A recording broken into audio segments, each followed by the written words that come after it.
Hello friends, വളരെ taste ആയിട്ടുള്ള ഒരു കുനാഫ റെസിപ്പി നമുക്ക് തയ്യാറാക്കിയാലോ. വീഡിയോയിലോട്ട് പോകാം. This is Dhanya Sonian, welcome to our Dhanya's world. നമുക്ക് ആദ്യം ഒരു ഷുഗർ സിറപ്പ് തയ്യാറാക്കിയെടുക്കണം. അതിലോട്ട് ഒരു 1/2 കപ്പ് വെള്ളം ഒഴിച്ച് കൊടുത്തിട്ടുണ്ട്. അതിലോട്ട് ഒരു 1/4 കപ്പ് പഞ്ചസാരയും ഇട്ട് നല്ലപോലെ ഒന്ന് മെൽറ്റാക്കി എടുക്കുക. ഒന്നില്ലെങ്കിൽ ഏലക്കപ്പൊടിയോ അല്ലെങ്കിൽ ഒരു നുള്ള് വാനില എസൻസ് ഒഴിച്ച് കൊടുക്കാം. ഞാനിപ്പോൾ വാനില എസൻസാണ് ഒഴിച്ച് കൊടുത്തിരിക്കുന്നത്. നല്ലപോലെ ഒന്ന് മെൽറ്റായിട്ട് ആ വെള്ളമൊക്കെ കുറച്ചൊന്ന് വറ്റി വരുമ്പോൾ നമുക്ക് ഫ്ലെയിം ഒന്ന് ഓഫാക്കി മറ്റൊരു പാത്രത്തിലോട്ട് ഒഴിച്ച് മാറ്റി കൊടുക്കാം. അപ്പോൾ ഇതിലോട്ട് ഒരു നുള്ളു വാനില എസൻസ് ഒഴിച്ചതുകൊണ്ട് ജസ്റ്റ് ഒരു കളർ ചേഞ്ച് ഉണ്ട്. തയ്യാറാക്കി വെച്ച ഷുഗർ സിറപ്പിൻ്റെ ചൂടൊന്ന് ആറട്ടെ. മറ്റൊരു പാത്രത്തിലോട്ട് നമുക്ക് 3 ടീസ്പൂണോളം നമുക്ക് മിൽക്ക് പൗഡർ ഇട്ട് കൊടുക്കാം. 2 ടീസ്പൂണോളം കോൺഫ്ലവർ നമുക്കും ചേർത്ത് കൊടുക്കാം. ഇനി കുറച്ച് പാലെടുത്തിട്ട് ഇത് നല്ലപോലെ ഒന്ന് കട്ട പിടിക്കാത്ത രീതിയിൽ ഒന്ന് മിക്സാക്കി കൊടുക്കണം. ബാക്കി പാല് നമുക്കവിടെ മാറ്റി വെച്ച് കൊടുക്കാം. അപ്പോൾ കട്ട പിടിക്കാത്ത രീതിയിൽ ഒരേ സൈഡിലോട്ട് മിക്സാക്കി നല്ലപോലെ ഒന്ന് മാറ്റി വയ്ക്കുക. അതിലോട്ട് ഒരു നുള്ളു വാനില എസൻസും കൂടി ചേർത്ത് കൊടുത്തിട്ടുണ്ട്. ഇനി നമുക്ക് അതൊരു ഫ്രൈ പാനിലോട്ട് ഒരു 1/2 കപ്പ് പാല് ഒഴിച്ചു കൊടുക്കാം. അതിലോട്ട് 2 ടേബിൾ സ്പൂണോളം പഞ്ചസാര ഇട്ട് കൊടുക്കാം.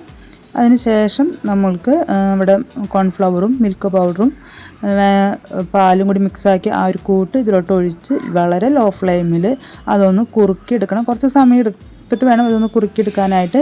അപ്പോൾ ആ കോൺഫ്ലവറൊക്കെ ഒന്ന് തിക്ക് ക്രീമായിട്ട് വരും. ഇനി ഞാനിവിടെ തീരെ കനം കുറഞ്ഞിട്ടുള്ള സേമിയാണ് എടുത്തിരിക്കുന്നത്. നമ്മൾ പായസത്തിന് വെക്കുന്നതല്ല, തീരെ കനം കുറഞ്ഞിട്ടുള്ള സേമിയ വാങ്ങിക്കാൻ കിട്ടും. ആ സേമിയ ഇത് റോസ്റ്റഡ് ആണ്, അല്ലെങ്കിൽ ജസ്റ്റ് ഒന്ന് റോസ്റ്റാക്കി എടുക്കാം. അതിലോട്ട് ബട്ടറാണ് ഇട്ട് കൊടുക്കുന്നത്. അൺസോൾട്ടഡ് ബട്ടർ ഇട്ട് കൊടുക്കുക.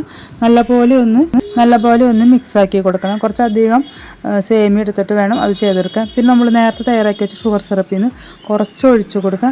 അതും നല്ലപോലെ ഒന്ന് മിക്സാക്കി എടുക്കാം നമുക്ക്.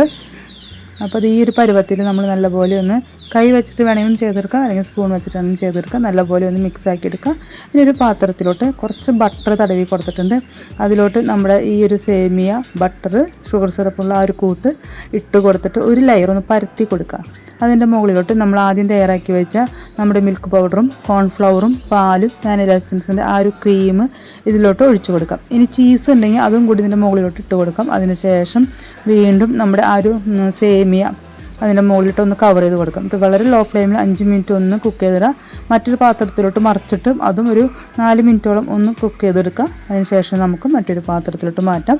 നമ്മൾ നേരത്തെ തയ്യാറാക്കി വെച്ച ആ ഒരു ഷുഗർ സിറപ്പിൽ നിന്ന് ലേശം കൂടി ഇതിൻ്റെ മുകളിലോട്ട് ഒഴിച്ചതിന് ശേഷം വളരെ ടേസ്റ്റ് ആയിട്ടുള്ള കുനാഫ റെസിപ്പി നമുക്ക് കഴിക്കാവുന്നതാണ്.